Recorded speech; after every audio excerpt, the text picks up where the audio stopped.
once again. Welcome to tonight's Dharma class.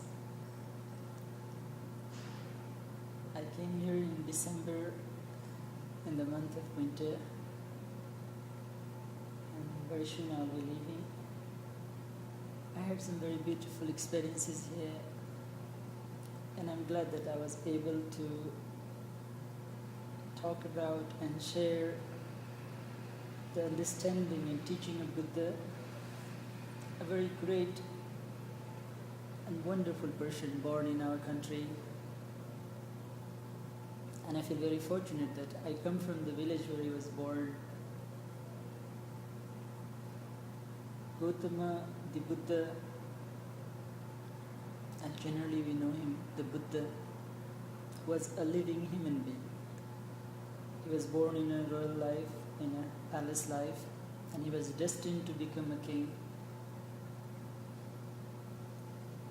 When he was educated and after that married, he started to understand life in little broader sense, as happens to our life during our career of education and while we are going through deciding what we need to learn to live our life. Very often we have a narrow focus, that we are focused on our studies, we are focused on our relationships and things. Similarly, Buddha too, in his young age, he was focused on his studies, trying to understand what roles he will have to play as a king, and working on his relationship and thing. But after that, he started to become aware life in general. He started to become aware not about himself only, but about others too. And he started to wonder, what is the community like which I am going to be ruling and giving guidance to? And he was educated in a system where it was believed the king's job is not to rule on people, but to become the facilitator of their happiness, to become their companions and guardians, so that the people can live in peace and harmony. That was the parameter to measure a successful king. And the king who would become the most wonderful organizer, so that people can live in peace and harmony, free from fear, free from pain and suffering. The best among those were called Chakravarti kings in our civilization. Buddha's father, King Suddhodana, he very much aspired to develop his son as a Chakravarti king, as a wonderful, wonderful king, and as a wonderful administrator for the peace and happiness of people. So he put a lot of effort. When Buddha he became aware about his responsibility, he wanted to understand the society a little deeply. He really took it to his heart, and he wanted to be the friend of people. He really wanted to help and make sure that everyone would be happy. And when he started to learn about the society in general, he became aware of life in a bigger picture. And he came to know that there were so many uncertainties in life. There were so many difficulties in life that though we can ensure that we will have resources, that we will have money, we can ensure that they will have buildings and roads, but we cannot ensure that they will be happy. And he also became aware that life in general is also tough. And that provoked in him a very deep inquiry, a very deep search about understanding humanity, understanding life, and understanding what is the way to live properly. And he left his palace. He gave up all his aspiration to become a great ruler, but still holding his plans in air. He even told his father and other people in the palace that he's not giving up anything. He's just going to look for the answers, and the day when he learns and finds the answers, he will come back and take up his responsibilities. So he wasn't being escapist, rather he wanted to go and search. In the land of ancient India and Nepal, for thousands of years, our people have given priority to understand the inner dimensions of life, rather than the outer development. They thought that material necessity is an essential part of our life, but at the same time, our mind matters more. If we understand our mind, if we understand our emotions, if we understand how we feel, we will be able to enjoy the materials, we'll be able to enjoy our lives. So for thousands of years, they had given priority to this research about the inner working of a human being, about how we feel, how things affect us. So there were many teachers who had done a lot of research, a lot of work into understanding. Buddha went to visit them. He spent 7 years in search and learned from one of the greatest teachers. Many of the greatest teachers learned about how we feel, learned about emotions, learned about perception, cognition, etc. And still, he wasn't satisfied. He found that those research, those experiences, they were very partial. They didn't lead to the whole picture of life.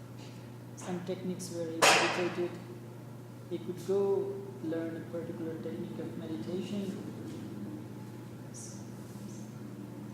and based on the technique, one could meditate and forget all about worries.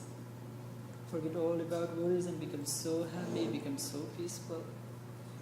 But Buddha found that those techniques were not very perfect, not very helpful. Because when they get out of that meditation, the reality still lies. They still have to face the same life. And he found that sometimes people can take drugs like marijuana, cannabis, and they reach to the same states that they become invulnerable, unaware of any pain or difficulty, and they feel peaceful. But after they get out of it, the reality lies the same. So he went on a deeper search, more deeper search, and struggled a lot. Finally, when he was able to understand, and he got a new name.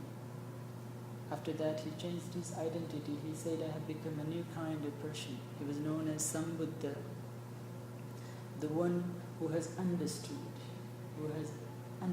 himself, who has understood the life.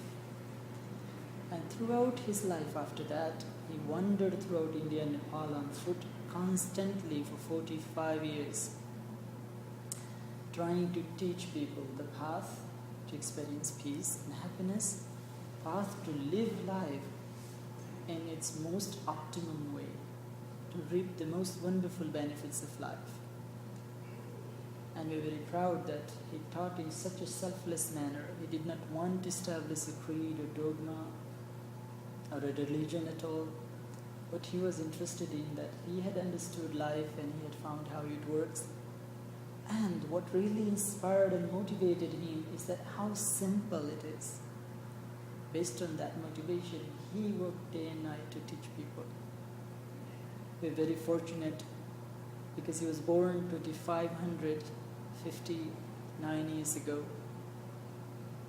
We're very fortunate that his teachings were received by people, and not only in books and texts, but they were preserved in actual practice, how it is possible to do it.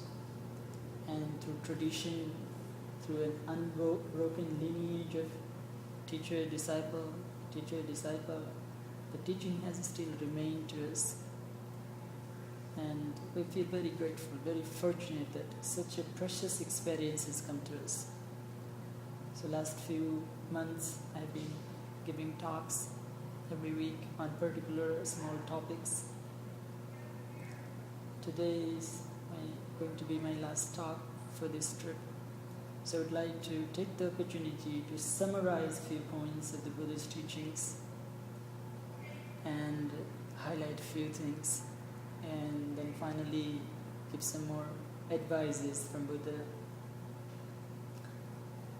So to understand this,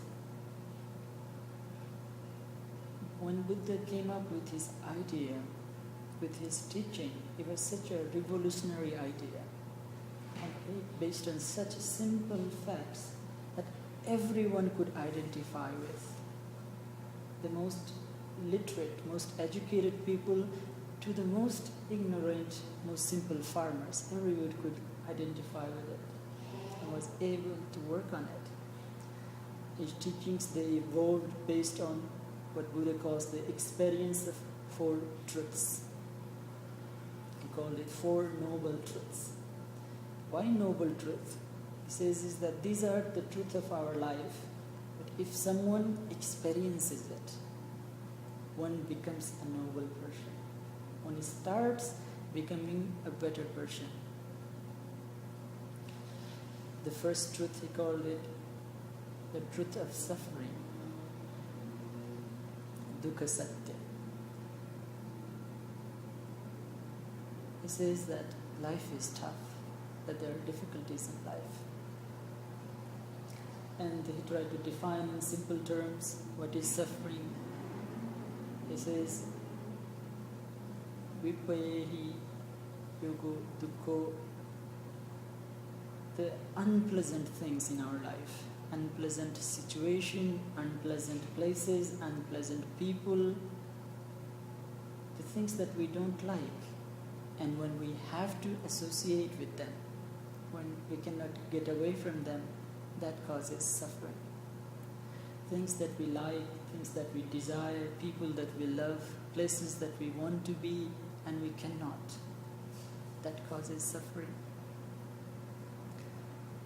Sickness, when we become ill, several kinds of sicknesses take over, viruses, that causes suffering. Aging, when we become very old, cannot hear very well, that causes a lot of mental anguish, pain and suffering. Death itself is a suffering. So he said in very gross ways that everyone can see that these are facts of life. And he's not saying that let's imagine that these are suffering. He says these are the realities of our life. But often we live in denial of it. We try and deny it. Buddha says when someone takes up and understands them as truth, encounters their pain and suffering, encounters that this is fact of my life, one is one step closer to become a better person. Second truth Buddha taught was the truth that suffering arises, that suffering is not always there, that there are causes of suffering. We become angry, we experience pain and sorrow, we experience discontentment, and often behind these experiences there is one or other reasons. So there are causes for suffering. And the third, what he found was that suffering is optional, that it's possible to end suffering, that there is cessation of suffering. The fourth, the most revolutionary idea of the Buddha said that there is a way out of suffering, there is a path to end our suffering. It doesn't happen miraculously. It's a stepwise path that involves working with ourselves, involves working with our perception, involves with working with our cognition, working with how we react with things. But it's eventually possible to live in a life in a way that we get out of the suffering. Fourth one was known as the Eightfold Noble Path. Very systematic person, very wonderful person. He did not believe in any dogma, any mysticism. He never asked people that, well, believe me that I am the Buddha and I will liberate you. Never doing anything like that. He was always very careful. He said, this is the path. This is the way you should grow yourself. This is the way you should develop yourself. And only you can help yourself, nobody else. Not even an enlightened being can help you unless you decide to work yourself out of this. And very systematically he taught the path known as Eightfold Noble Path. There are 80 steps in the Eightfold Noble Path. Right actions, right livelihood, right speech, right mental concentration, right mental exercises, right attitude, right view, right thinking. So there are 8 steps. We talked about it in our previous talks, known as Eightfold Noble Path. And Buddha says that Eightfold Noble Path offers a unique way for for every one of us to work ourselves slowly and slowly out of suffering. It doesn't change the things that causes suffering. It may not change the objects that made us unhappy, but it will definitely change how we behave with this and how that thing takes possession of us and how we can be free from that. And many people, it became so popular so quickly, not because people were in dire need of a religious path and they needed. At the time when Buddha started teaching, there were 18 different great philosophies, great teacher. And he was teaching in India. In India, there are funny sayings. Some people say that there are gurus and teachers in India like monsoon frogs. There are teachers everywhere. So people were not just looking for a philosophy that they could buy into. People were really looking into something that is going to help them, that is really true and that they can work on their own without having to depend on anybody else. So when Buddha taught the Eightfold Noble Path, people really found this very practical. And they started working on it and found that it helps a lot. And through that, Buddhism became so popular, never had to use any tactics to survive. In fact, in Buddhism, we don't do missionary works. We don't go to preach places. In fact, our personal commitments to the Buddha himself, one of the rules they involve that we don't start talking about Buddha's teachings or Dhamma unless people ask for it. Unless people become curious and say, well, how can I be more peaceful? How can I live my life in a better way? So, but still, Buddhism spread. The reason because it was able to help people. And it spread not only in India and Nepal, it spread to different countries, China, Sri Lanka, Thailand. And it was able to help people not only from one culture, not only from one kind of personality, not from only one mental dispositions. It was able to help people in so many diverse cultures, capacities. They found it was very beneficial. And in fact, Buddha never called, while he was alive, he never used a word called Buddhism. It's a very modern invention, actually. In fact, while Buddha was alive, and even after when he passed away for up to 500 years, in Buddhist scriptures, we don't find a mention of a single word known as Buddhist religion. No, it doesn't exist. All it exists is noble path, path of peace, the way out of suffering, the art of living. These are the words that describe the Buddha's teaching at its best. So the Eightfold Noble Path is a very beneficial method. I would request you to start your own study, investigation, and inquiry, and see whether there are some valuable, helpful ideas into the experience of this brilliant person. Fortunately, we live in a modern age where things are accessible to us. We can get books, we can do an internet research about Eightfold Noble Path and other things. So I think it's very helpful to do a little more study of our own, to see whether something is valuable that can help us in our life here and now. To describe the Eightfold Noble Path in a brief, Eightfold Noble Path is often described in 3 steps. That first step Buddha calls is behavior. He says behavior is a very defining mode of our life. It's a very subtle and yet very powerful training that influences our life. How we behave, how we act, how we move, how we walk influences a lot our experience, how we experience. So in first step, where behavior, Buddha gives teachings on how to behave in a balanced manner. What is a balanced physical action? What is a balanced mental action? What is a balanced verbal action? So teaching on behavior. Second teaching Buddha talks about is mental. He says that our mind is a very important and very fundamental part of our life. Even if we want, we cannot put it outside of our life. It's a very intrinsic part of our life. So, if we really want to live our life properly, if we want to become efficient at living it, we must account mind involved in it. Very sadly, very often, we live in such a way that we never think about our mind unless we have to go to see a psychiatrist or a therapist or someone. We take it for granted.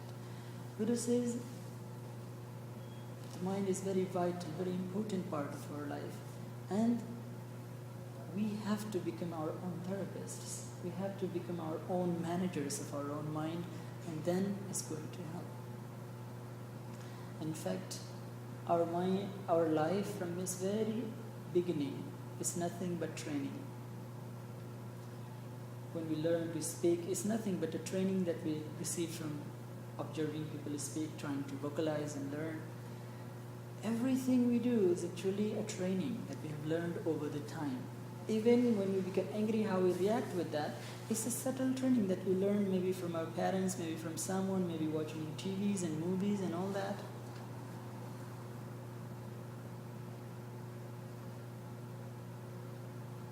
I remember a while ago I was thinking, while I was here in Canada, that I had stayed here for such a long time, and perhaps I'd become half Canadian. And I was thinking, how has it changed my mind? And one time I realized I was watching something. We were going in a car, we were driving somewhere, and I saw something crazy on the road. And the first word that came to my mind was, holy crap. And I was astounded. I did not utter it, luckily. And then I was astounded myself. I said, what is happening, Metteyya? Where did this word come from? And I started wondering, I never used this word. Where did it come from? And I realized it came from because when I came to Canada, I wanted to understand the society. So I started watching TVs. Not the TV, but I watch movies that Bodhi recommends. I don't know whether she recommends me. And I watched many shows of Friends and such things. And they often use this word so much. It became automated. It became a sort of training for the last 9 months for me. That I encountered this word so often that mind remembers it. So it just shows that how all we do, all we behave, even how we think and react is a subtle training that we received from somewhere. So Buddha says that this way is not going to help because this was no real training. It was not intended for us. When they use that word in that particular movie or episode, they definitely did not intend that a Buddhist monk would be watching and he should be inspired with this word. But I received it. So Buddha says that if we realize that everything we do is a training, then there is a chance, there's the opportunity that we take freedom. Okay, if it is training, and is there a better way to train myself?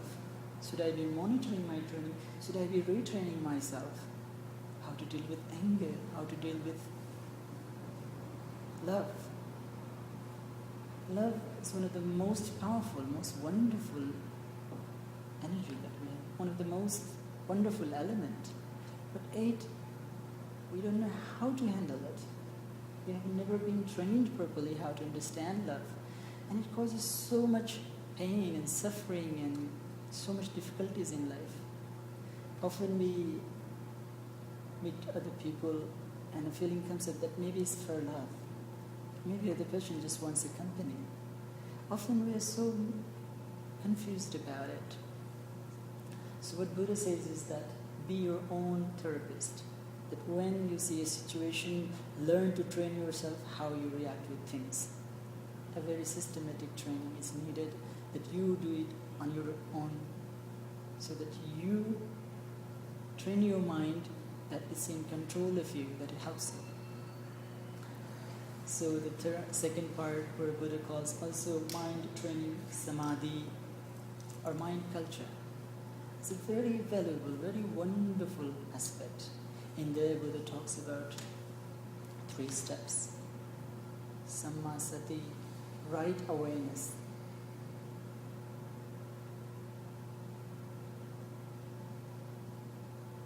now the scientists are doing a little bit research, and I hope that in future we will prioritize researching about ourselves more than researching about gas, technology, other things.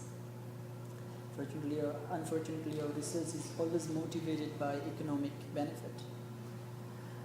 But slowly people are studying about mind, about emotions, how we feel, etc.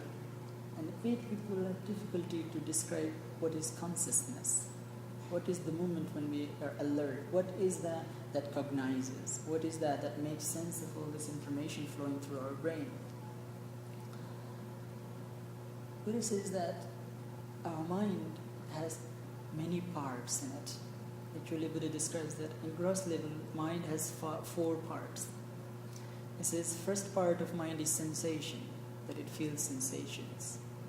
That's a part of mind that neurons feel sensation. When I touch, there is sensation. That's a part of mind. Buddha says, Vedana. And then Buddha says there is a second part of mind known as sanya, perception. He recognizes. He says, oh, what is it? It's a touch. I am familiar with it. Or here's a sound. What is this? It's a sound. What kind? Oh, maybe heavy machinery going on, or maybe a refrigerator, or maybe a dog barking. It's a part of mind that recognizes. There is a third part of mind, Buddha says, that is called Sankara, or habitual pattern, that tallies with our past memory. How do we react with dogs barking? If it was my dog that always barked when I came home and was so happy wagging his tail every day, then dog barking is okay. But if it was the neighbor's dog who barked at me, terrified me when I was a little kid when I wanted to walk by every day, then maybe it's alarm. So based on the past habits, the part of mind interprets that. I like it, I don't like it, this is bad, this is good. And then the fourth part of mind, Buddha says, is vijnana, consciousness, the conscious entity. But Buddha says in ordinary state of life, if we have lived life in a wrong way, we started life on the wrong foot, that we just trained ourselves haphazardly, whatever we saw around, we just learned from there. Then the consciousness is buried. Consciousness lives at the bottom, and on the consciousness is the reaction, perception, and the sensation. So 3 parts of brain, 3 parts of our mind, they suppress consciousness. They put it so down. So ordinarily, what we are experiencing is semi-automatic process.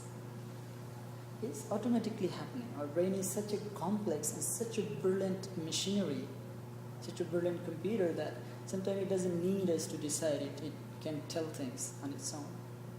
So Buddha says in ordinary level, we suppress consciousness, the conscious part of mind, which is very helpful, which is very close to who we really feel, where we feel things, is buried beneath these levels. And that's why our experiences, the first thing they're dull. It's a different word. For example, for Buddha,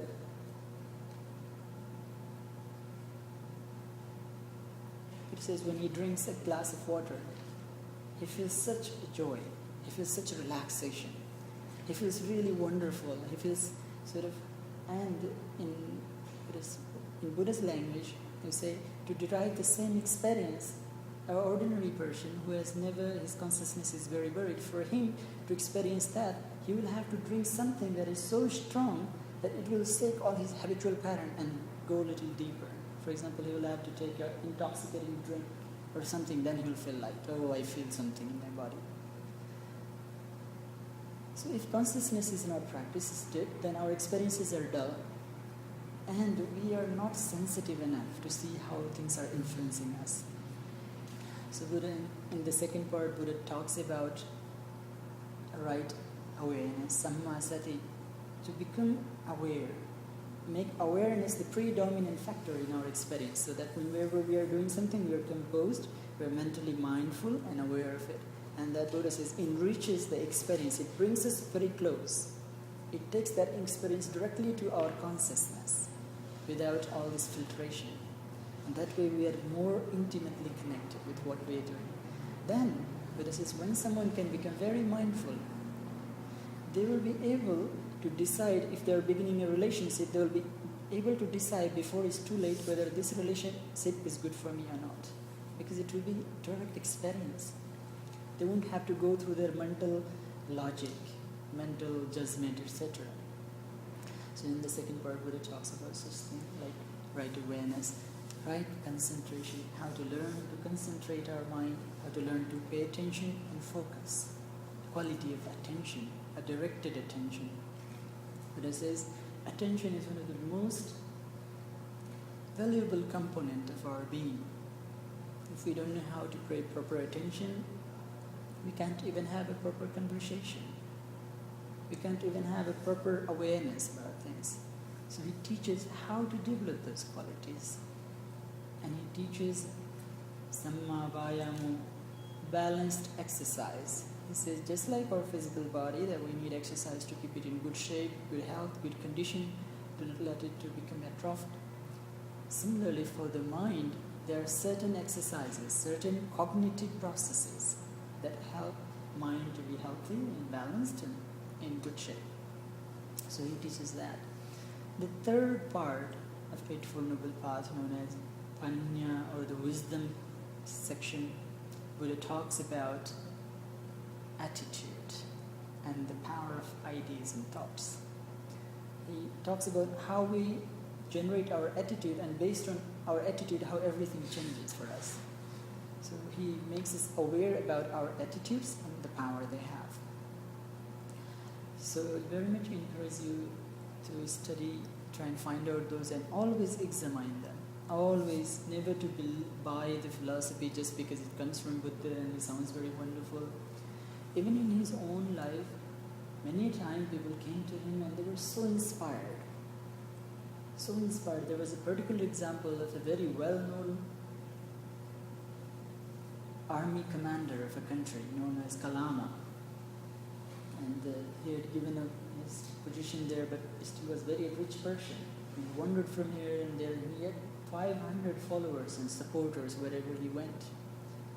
And he had been traveling to many ascetics and learning paths about life, etc., what they had to say. And when he came to Buddha, he heard a few things from Buddha and he says, oh, wonderful, this is the path. And he became so wonderfully humble. And he says, please accept me as a disciple.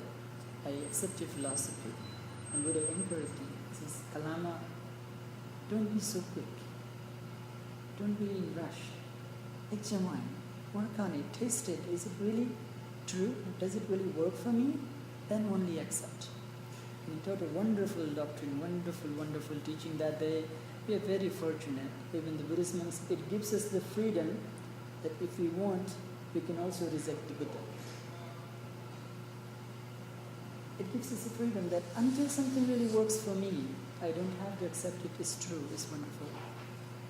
So I encourage you to study, to read, but always find out if it is practical, if it is working for you. And secondly, what I would also like to mention today is that while I lived here in Canada, I also traveled to the place like New York and others, and I was invited to give talks and visited some very big centers, very popular meditation centers in the United States and other places, and I saw what is the state of Buddhist teachings a little bit. Nothing came to my mind that there seems to be a kind of a view, an attitude about Buddhism. People think, oh, I should go to meditate, it will make me peaceful, it will make me happy, and I should go to meditation class and I'll be more nice to my family and myself. I think it's a good intention, good motivation, but that's not what really Buddhism is all about. The teachings of the Buddha, he says, it's not just for being peaceful, being quiet, being nice, etc. But he says it's the art of living. He intends to teach us how to live life properly, and how if we live properly, everything is here and now. That life is a wonderful gift rather than the suffering. So many people, they come to meditation classes and they have these expectations of being peaceful and quiet, etc. These are good things, but this is not what Buddhism is all about. There's a kind of luring ideas that they lure people in it. But then it all comes to working with our own difficulties, or working with our own pains, likes and dislikes, and how to train them. There is a wonderful story from the life of the Buddha. Buddha, when he was born, his father had 5 brothers, 4 younger brothers and himself. And so Buddha had many cousins. And being the eldest son from the eldest in the family, Buddha was supposed to be the ruler, the heir of the throne. When he left the palace, his father was very old by that time. He was very sad and deeply hurt that there is nobody else to look after my kingdom. And after some time, when Buddha came to visit his palace, he also ordained his young boy, 7-year-old young child. He took him with him and taught him meditation. After that, his father started worrying more, who's going to look after my kingdom? And his stepmother's son, Nanda, he was the one in line to become the king. After some years, Buddha came to visit his palace, meet his parents, meet his family members, and talk about things and teach them to meditate. They were teaching in his kingdom. That day when Buddha came, they invited him to come for a meal, lunch in the palace. And Buddha, he always carried an alms bowl. Even Buddhist monks we carry even nowadays as a symbolic representation of what Buddha looked like. So he carried an alms bowl and he came to the palace and they served him the meal and he ate in the alms bowl. And when he was going away, he cleaned the alms bowl and his younger brother, his cousin Nanda, he was standing there. So he gave the alms bowl to Nanda and he started walking out. And the culture is that the Nanda cannot say out of respect, he cannot say, okay, here is your alms bowl, take it, because he's an invited guest. So when Buddha was walking out of the palace, the Nanda, he followed Buddha, his cousin, and he was thinking maybe when Buddha goes out of the gate, he will ask for his alms bowl. And kept followed. And Buddha, when he walked out of the palace, he didn't ask for it. And he walked out of the gate, he didn't ask for it.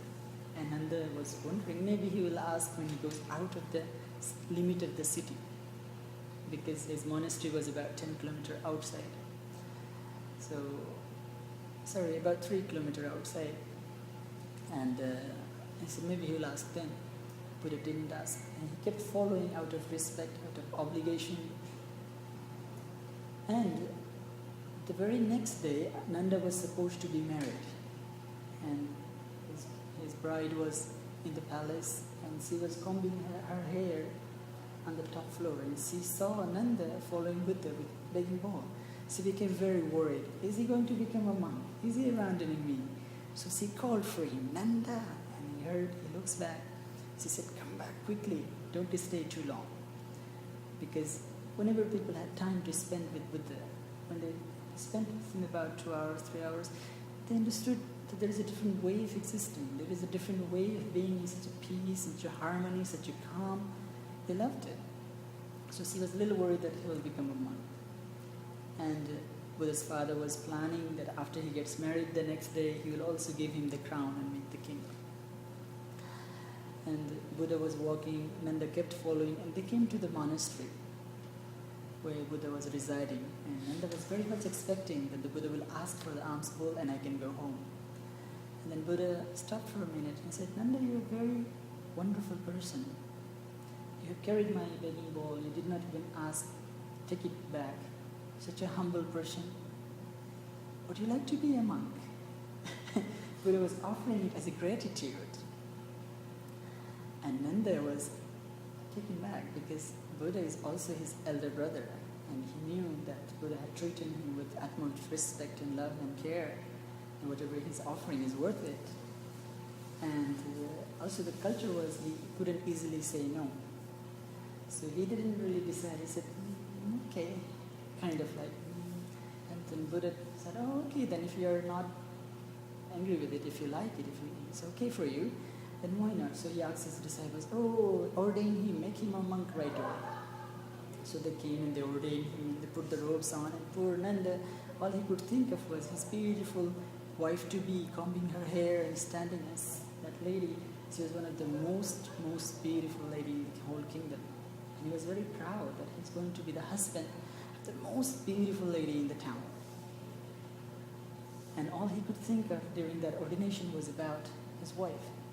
And Buddha, when they ordained him, Buddha decided the next day he should not stay there anymore. And it's not good for Nanda because all he could think of is the palace. The very next day they left for a big town about 200 kilometers away, the town of Sravasti. And in that city, Buddha had a very large monastery with 10,000 students were staying there and meditating, and many people would come and listen and go home. So Nanda started staying there with other monks. Other monks would get up early in the morning, do their practices, and go to meditate. And they enjoyed so much in meditating and talking, and they go to villages to ask for food, talk to people and others. And Nanda, when he would get up, he wasn't interested in anything. He would just go and sit under a tree and think of his palace life and feel really miserable and really sad and wouldn't do anything. After a few days, some other monks, they became worried. Buddha's personal attendant, who was also a cousin of Buddha, Ananda, he noticed that Nanda is not doing very well. He's not interested about anything. He's not even eating properly. So he told Buddha, poor Nanda, he's miserable. You shouldn't have brought him here. He's suffering for his wife and he's supposed to be king. He's not happy to be a monk. And Buddha said, oh, is that so?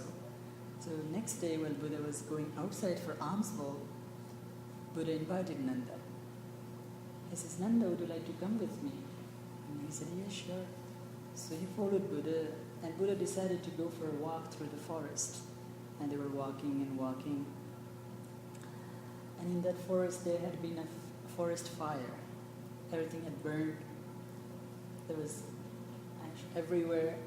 And in the middle of the forest where everything was burned, there was one stump of a tree about 2 meters tall was left. Everything else had burned, but the burning it had stopped there. And they found a female monkey, a macaque, wandering through the forest looking for something to eat. And she was covered in this black ash all over, poor thing, and she was sitting on top of that tree. And Buddha asked, Nanda, do you see the monkey? And he says, yes, I see. He asks, is the monkey beautiful or is your Nanda more beautiful? And Nanda became very alert. He said, oh, he's talking about my wife-to-be. So he says, oh, what do you think? What do you say, Buddha? Nanda is millions of times more beautiful than this ugly monkey. And he became very enthusiastic. Suddenly he found energy, a rush of energy, because Buddha talked about the lady he was thinking of. So Buddha said, oh, is that so? Okay, then I would like you to come with me on a journey. I will show you something. And he did say that Buddha took him through his magical powers, with his miraculous powers that he possessed as a supremely enlightened being. He took Nanda with him to the heavens. And in the heaven, he took a particular heaven known as the heaven of 33 realms. And there, the kings, they always enjoy enjoyments. It's known as the heaven of beautiful things. So they had beautiful, beautiful dancers, and they were all performing dances and singing, and music was going on. And when Nanda looked at those beautiful, beautiful angels, heavenly dancers, Buddha asked him, Nanda, who is beautiful? Your lady or this? And he was so dumbstruck. He says, compared to these dancers, these heavenly dancers, my Nanda is like that monkey sitting on the stump of the tree. There is no comparison. These are wonderfully glowing, wonderful, beautiful, most people. And then Buddha turned to him and says, Nanda, if you meditate properly, if you do what we are supposed to do, then I promise you, well, I'll get you one of these as your wives. Then you can be very proud. You're the most beautiful lady in the universe. And Nanda, he found a rush of enthusiasm now. Oh, why not? I should get married her, and then I will be the most popular king too, and everybody will envy me. So next day when he came to the monastery, he started meditating really well. As soon as the bell would ring in the morning, he would get up the first thing, wash up everything, and go and sit on the cushion and meditate very diligently as he was taught, while other monks were still coming on. So after a few days, it became a rumor. What happened to Nanda? He's transformed. Now he's meditating with such great vigor. So some people went and asked, and Buddha spread a rumor. He wanted to let people know what's going on. So Buddha told Ananda, do you see Nanda meditating very well? And Ananda said, yeah, I don't know what happened. And he says, well, he's meditating because I had promised him to get him a wife, a heavenly wife, if he meditates properly. And so Nanda, he started telling other monks. So other monks knew. So as soon as they see the Nanda coming and going for meditation, they say, oh, you're meditating for a beautiful wife, aren't you? And it became a rumor. Everywhere poor thing goes, everyone talks about it. He became so ashamed about himself. All everybody thinks about me is that I'm meditating just to get a wife. So he dealt with a very higher level of excitement and enthusiasm, at the same time thinking about his own actions, reflecting on it. And he said, well, I still have to meditate just to deal with this conflict and things. So he went to meditate. About a week later, he became enlightened. He experienced what is it to experience a total experience. There's a very common word in all different worlds, spiritual worlds. A word known as in India, Samadhi. In Zen Buddhism, they call it Satori. And I believe it existed also in Christianity a long time ago. Union. It's absolute experience. Normally when we experience something, because it comes through our mental doors, comes through our perception, cognition, recognition, reactions, that is very weak. It's like we are not experiencing something, but someone is describing us this thing. But there is a state where the consciousness is fully opened and there is a very direct experience. Then there is no description needed. It's an absolute experience. And when people experience that, it's like a whole being becomes open. They become so clear. So when he experienced that state, he became transformed. And he became so happy, and he came to Buddha. He says, now I understand what you mean. And then he said, Buddha, now I relieve you from that promise that you made. I don't need heavenly wives at all. I know what life really means. I'm so happy now. So it shows that how Buddha lured his brother, lured him so that he would meditate just because he gets heavenly wife. So similarly, these ideas about meditation, helping stress, meditation, helping us be peaceful, others, these are just promises.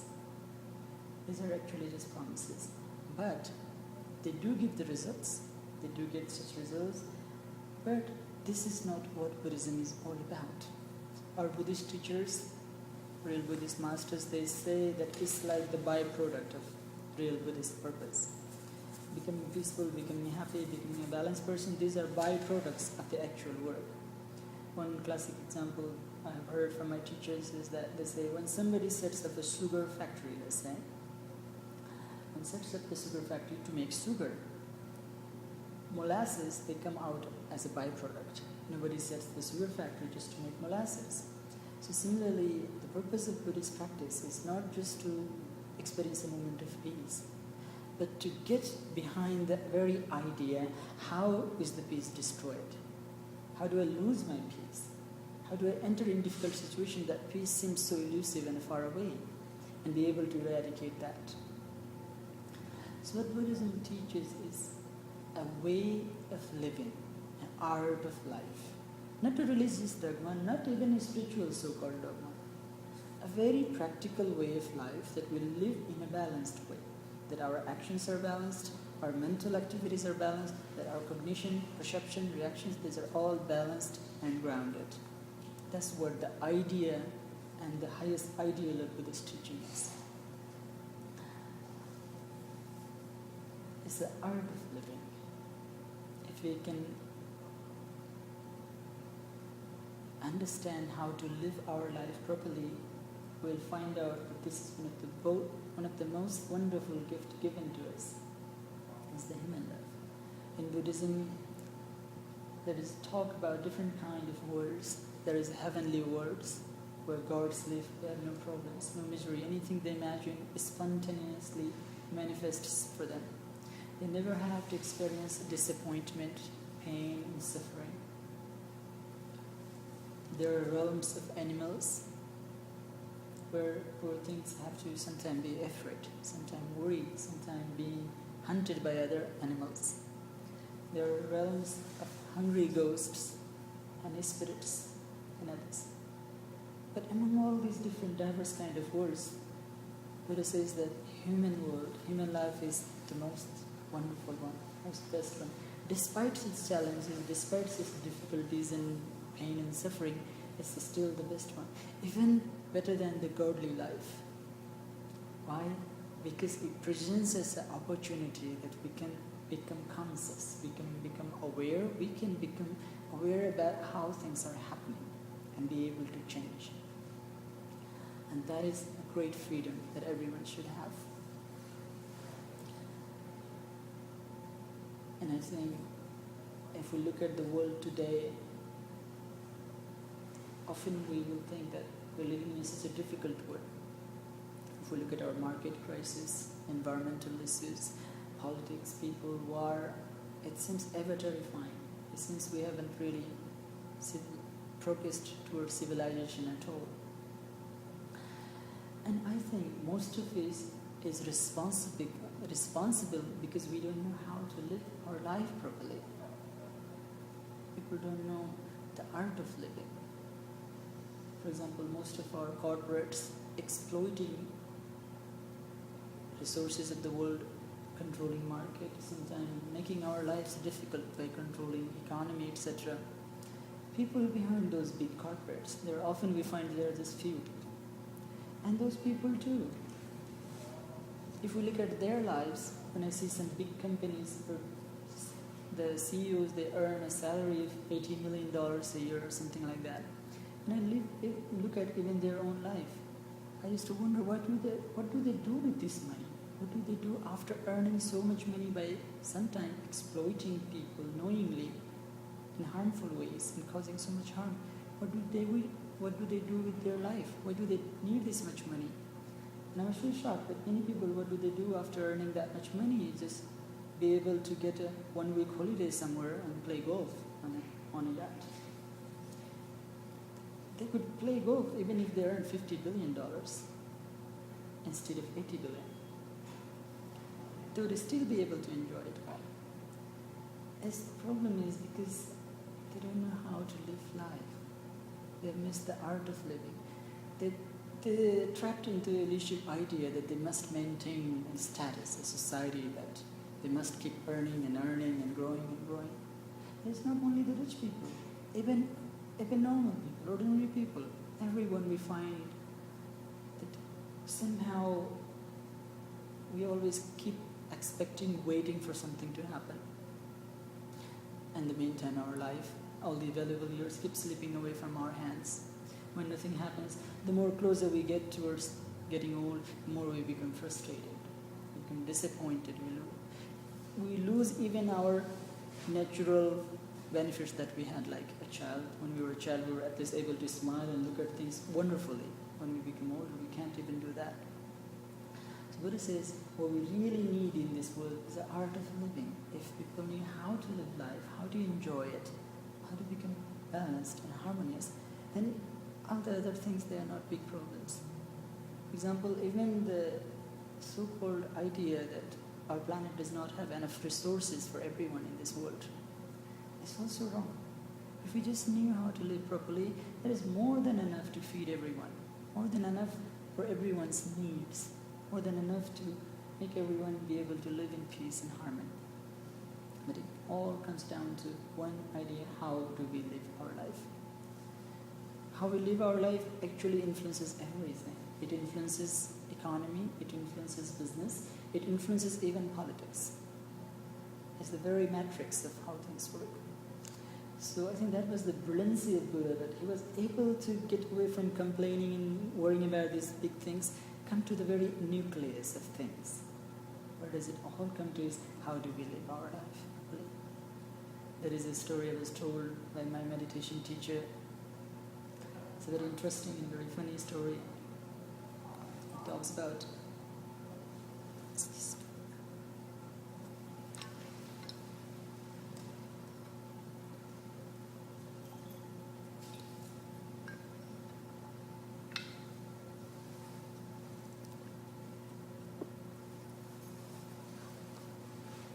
the story goes that once there was a big cruise ship was going in the ocean, and there were many learned scholars there, many people from different class, different castes, different places, and there were also very ignorant people, very simple people who didn't have education. They were just working as labor on the cruise, on the yacht or ship. And every evening they would gather in the pub, in the bar, and they would drink. And then one of the person, he was a professor who had PhD in so many different subjects. And every evening when people would drink and things, he would start talking about something. He would talk about a subject that he had studied and try to enlighten people, try to educate people. And in that gathering, there was one old man, poor old man. He had never been to school, never studied anything. And he was working as a ship crew. He would come and sit in the bar and listen to these wonderful people talking every day. One day when the talk was finished and he was just returning, this professor, young professor who was giving the lecture, he stopped him. He says, "Old man, have you studied materiology?" And the old man looked with big eyes and says, "What is materiology? I don't know." And the professor said, "Oh, old man, you have wasted 1/4 of your life. You don't know materiology? It's the very science of climate, environment that we live in. It's the very science of weather. You work in a ship all your life and you don't know about materiology? You have wasted your 1/4 of life." Poor old man, he believed in the professor. He said, "Professor definitely knows what he's talking about and he's an educated person. I must have wasted my 1/4 of life." He felt really sad, very sad. Poor thing, he went to sleep, feeling sad. After a few days again, while the talk was going on, at the same time, the professor stopped him again. He says, "Have you studied oceanology?" He says, "What is oceanology? I told you I'm ignorant. I don't know how to read and write. I've never been to school." He says, "Oh, old man, you wasted half your life. Oceanology is the very sea that you go and travel all the time. You don't know how it behaves, how it works. Oh, you have wasted your life. Half of life is wasted." And the poor fellow became even sadder. "Oh, what did I do? Can't go back and study again. I'm very old." The next day, it was the turn of the old man. An old man came running and knocked on the door of the professor. He says, Professor, have you studied sumology?" And the professor said, "What is sumology? What do you mean?" He says, "Oh, professor, iceberg has hit the ship. There is a big crack in the ship, and the ship is sinking. Those who know how to swim, there is an island on the far distance we can see. Those who know to swim, they can swim and survive themselves. Do you know how to swim?" The professor said, No, I never needed to swim. I am a professor. I spend my time in academics. Why do you know?" And the old man says, "Oh, professor, you have wasted all your life. I'm so sorry for you." So Buddhism is like sumology. What it teaches us is very simple things. How to be able to swim through the journey of our life without sinking in all its traps, all its stumbling blocks. How to be able to hit a block and still be able to continue to go on, because there is more to life than all our problems. Very often when we hit such difficult situations, when a very stumbling block comes in front of us, what we lose is that we don't know that there is more to my life, that this is a crisis in my life, this is a period in my life, but it will be over. It will be gone and there is more to my life, that there is more to come in my life. Because we don't know this, we lose hope, we make more errors, and it's just a very disappointing situation. Once we know how to swim through these things, then the journey of life goes on further. It doesn't say sacrifice anything, give up this and that. What he says is that take up yourself, take your experience, become aware, become awakened, and complete your journey on your own. Thus, in short, in general, that's the summary of Buddha's teaching. And I think that's why it has survived for this long, without necessity of going to war to preserve the tradition, or without even a structure. Buddhism does not have a structure. We don't have a pope or anybody administering us. It's all based on individual practice, individual practitioners. And I think still there are some very valuable things that hold a great meaning to our life that we can retain from the Buddha. I don't have a watch today, so I can't tell the time. Okay. So I think we reached the time. I wish you all the best and you have a wonderful, wonderful life. I feel very fortunate, very grateful to have known you all. And I hope to see you again sometime.